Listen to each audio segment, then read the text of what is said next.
preciso aprender a ficar submerso por algum tempo. É preciso aprender. Há dias de sol por cima da prancha. Há outros em que tudo é caixote, vaca, caldo. É preciso aprender a ficar submerso por algum tempo. É preciso aprender a persistir, a não desistir. É preciso aprender a ficar submerso. É preciso aprender a ficar lá embaixo, no círculo sem luz, no furacão de água que o arremessa ainda mais para baixo, onde estão os desafiadores dos limites humanos. É preciso aprender a ficar submerso por algum tempo, a persistir, a não desistir, a não achar que o pulmão vai estourar, a não achar que o estômago vai estourar, que as veias salgadas como charque vão estourar, que um coral vai estourar os miolos, os seus miolos, que você nunca mais verá o sol por cima da água. É preciso aprender a ficar submerso, a não falar, a não gritar, a não querer gritar quando a areia cuspir navalhas em seu rosto, quando a rocha soltar britadeiras em sua cabeça, quando o seu corpo se retorcer feito meia em máquina de lavar. É preciso ser duro, é preciso aguentar, é preciso persistir, é preciso não desistir. É preciso aprender a ficar submerso por algum tempo. É preciso aprender a aguentar. É preciso aguentar, esperar. É preciso aguentar e esperar até se esquecer do tempo, até se esquecer do que se espera, até se esquecer da espera. É preciso aguentar ficar submerso, até se esquecer de que está aguentando. É preciso aguentar ficar submerso, até que o voluntarioso vulcão de água arremesse você de volta para fora dele. Suas publicações estão todas na internet, quase todas, né? Você parece que depois de um ano você publica os livros na internet, os livros de ensaios, os livros de poesia. E todos os seus livros são lançados por editoras pequenas e às vezes eles têm até um aspecto meio artesanal. Por que isso? É uma escolha? É uma escolha, quer dizer, assim, não é uma escolha, porque eu comecei, no começo foi tudo muito casual, né, as publicações. Como eu contei o caso do primeiro livro, que foi pela UERJ, foi inteiramente casual. Aí depois o segundo foi por minha conta. O terceiro foi pela Sete Letras. Sete Letras, nos anos 90, fez a poesia dos anos 90 aparecer, né? A Sete Letras foi a responsável, de alguma maneira, por uma produção significativa da poesia dos anos 90. Muita gente da minha geração passou para Sete Letras, né? Que naquele momento publicava, sei lá, 80, 100, 120 livros de poemas por ano. Era uma coisa... Jorge teve uma sacação naquele momento muito impressionante, o que tornou a Sete Letras um lugar responsável, me parece, por muito da visibilidade da poesia e pelo acontecimento mesmo, né? De muita poesia, não de toda, obviamente, mas de muita poesia dos anos 90. Depois, ali pelos anos 90, não vou saber precisar exatamente quando, mas o Sérgio Com, né, que na ocasião tinha a revista Azog, uma revista de poesia também, as Sete Letras com Carlito Azevedo tinha Inimigo Rumor, e o Sérgio tinha só a revista Azog. O Sérgio não tinha editora ainda. Eu não conhecia o Sérgio Com, né? E o Sérgio, naquele momento, me procura, né? E a revista Azog era maravilhosa, né? A revista maravilhosa. Em cada número eles faziam duas antologias de um poeta, quer dizer, de dois poetas, né? Duas antologias de dois poetas, com duas entrevistas, uma de cada um, ou um texto de apresentação de cada desses poetas. Então você tinha ali uma revista com duas antologias de tamanhos significativos e mais todo o resto, poemas inéditos de poetas, poesia jovem, tradução, uma revista, né? Mas você sempre tinha pelo menos 2 livros dentro da Zoe. E era uma revista que tinha uma leitura muito singular da poesia brasileira, da história da poesia brasileira. Aqueles poetas que o Sérgio privilegiava para colocar na revista eram poetas que não faziam parte daquilo que poderia ser chamado de um certo mainstream da poesia brasileira, da leitura mais hegemônica, digamos assim, naquele momento da poesia brasileira. Eu costumo dizer que eu acho o Sérgio, enquanto editor, um dos maiores críticos de poesia do Brasil, né? Ele, como editor, é um dos maiores críticos de poesia do Brasil, tendo uma leitura muito singular da poesia. Nesse momento, fim dos anos 90, alguma coisa ali, o Sérgio me procura, não conhecia o Sérgio, para fazer um número que teria uma antologia minha na revista Azog. E ele vem de São Paulo, ele morava em São Paulo, e passou um fim de semana lá em casa, né? E para organizar, né, essa antologia, para a gente conversar, se conhecer, e aí sai essa antologia minha na revista Azog.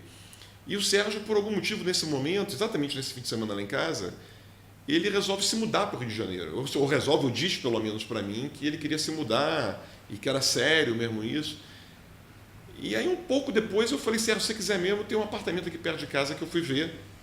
Eu vi que tinha, se quiser. E o Sérgio veio, se mudou para o Rio de Janeiro, né? E quando o Sérgio se muda para o Rio de Janeiro, o Sérgio é o momento em que ele interrompe a revista. Quer dizer, na verdade, nesse primeiro encontro nosso, eu sugeri a ele 2 poetas que eu adorava na ocasião, que eram muito importantes para mim, que ele não conhecia, que são o Leonardo Frois, que hoje está com o nome, né, maior, um grande poeta que eu sempre adorei, desde os anos 90, quando eu li Argumentos Invisíveis pela primeira vez. É um poeta que me marcou muito. E um outro poeta que continua nada falado, que é o Fernando Ferreira de Luanda, né, assim, que tem um livro chamado Kuala Lumpur, que é um dos livros também que nos anos 90 me marcaram muito e de quem eu fui amigo nos últimos anos da vida dele. Um poeta mais velho, bem mais velho do que eu, morreu, né, mas a gente foi bastante amigo nos últimos anos da vida dele, quando eu procurei ele e tal. Ele era uma pessoa super bacana, super legal, adorou que eu tivesse procurado, vivia isolado na Penha, ninguém falava dele. Ao mesmo tempo tem um poema de Otávio Paz dedicado a ele, um poeta muito lido na América Latina, mas que no Brasil, por ter sido ele o editor da geração de 45, deve ter ficado essa a geração de 45 não é uma geração bem vista, né, criticamente falando, no Brasil. O próprio Luanda chama da geração malograda num poema dele. Ainda que o Kuala Lumpur, que é o livro dele dos anos 90, não tem nada a ver com a geração de 45, absolutamente nada a ver, e é um livraço, né?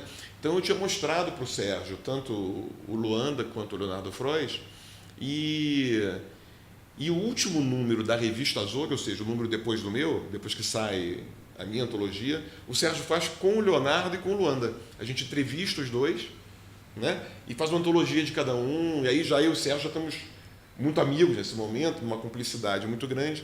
E o Sérgio vem então morar no Rio de Janeiro, é esse momento, né? O Sérgio vai morar no Rio de Janeiro, vai morar no Rio de Janeiro, perto lá de casa, e ele abre a editora. É o momento em que o que era a revista se transforma na editora Azog. E o Sérgio abre a editora com 4 livros de poesia. Ele, naquele momento, estava pensando a Azog como uma editora que publicaria, a editora financiando a poesia.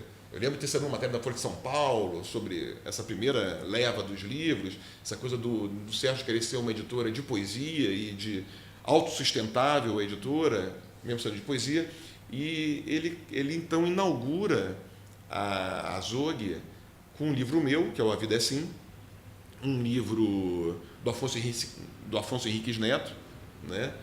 Um livro do Cláudio Daniel e um livro do Paulini, que era o único morto já na ocasião, né? Os outros 3 eram vivos. E a partir daí tem uma cumplicidade minha com o Sérgio muito grande, né?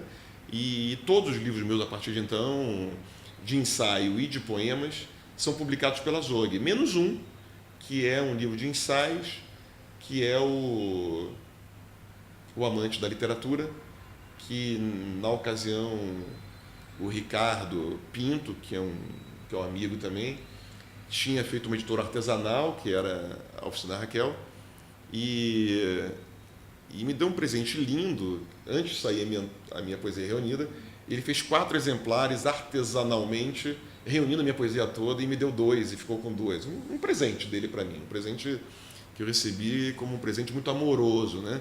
E depois o Ricardo perguntou se eu publicaria um livro de poemas por ele, né? Eu falei, Ricardo, pela Oficina Raquel. Aí eu agradeci imensamente, eu falei, eu publico tudo pelo Sérgio, né? Assim, tem uma fidelidade, assim. Eu gosto dessa coisa de né, de uma cumplicidade, eu gosto disso, de relações amorosas, né, assim, editorialmente também.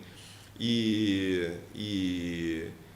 aí eu falei, Ricardo, agora se você quiser, eu estou pensando aqui num livro de ensaios pequenos, né? Se te interessar, e mandei para ele falou, que ótimo, então vamos fazer esse livro. Aí foi o único livro que não é pela Zog, que é um livro que eu gosto muito, aliás, também, que chama-se O Amante da Literatura, que é um livro de ensaios breves, mais livres, ensaios breves, mais livres, né? E tem uns ensaios que eu gosto bastante ali, que é esse livro, O Amante da Literatura, pela Oficina Raquel, que depois passou, nesse momento, né?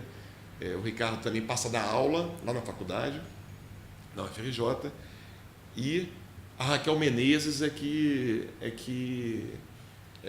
passa a virar a editora da Oficina Raquel, né? Que hoje é uma editora mais consolidada, menos artesanal do que era na ocasião, né? Mas tem uma coisa assim do amor, né, nessas edições artesanais.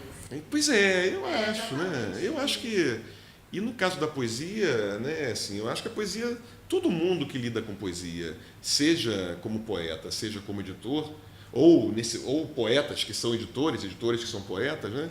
Lidam com poesia pelo amor.